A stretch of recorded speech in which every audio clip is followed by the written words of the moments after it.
Bonjour, je vais vous montrer aujourd'hui un petit bijou qui se cache dans cette équation. Et même si vous connaissez rien aux mathématiques ou à la physique et que vous détestez les équations, je vais essayer de vous montrer pourquoi ces deux petits termes là, ces deux lettres grecques, epsilon 0 et mu 0, cachent en fait une merveille qui a bouleversé notre vision du monde. Alors l'histoire en fait elle commence au milieu du 19e siècle où il y a un merveilleux physicien, un écossais qui s'appelle James Maxwell et qui décide de faire des équations qui vont réunir un peu tout ce qu'on sait à l'époque sur l'électricité et le magnétisme. Et les voilà ces équations, il y en a 4, elles foutent un peu la trouille. E c'est le champ électrique, donc ça parle d'électricité.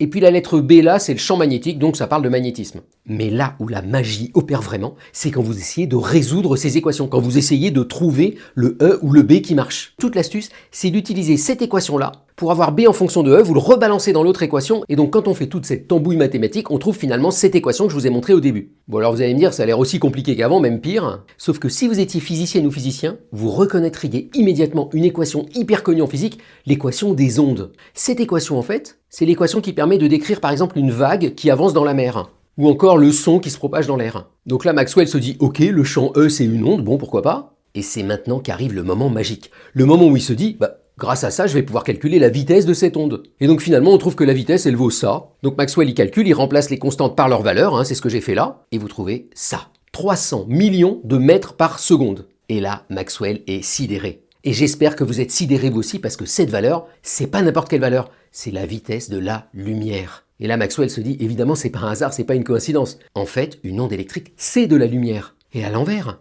la lumière qu'on a partout autour de nous, en fait, c'est des ondes électriques. Maxwell vient de découvrir l'électromagnétisme.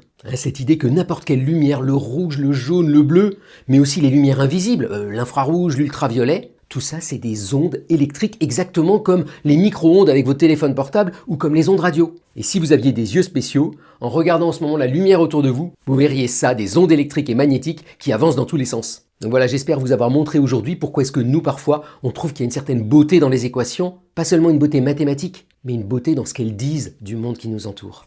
Bonne journée!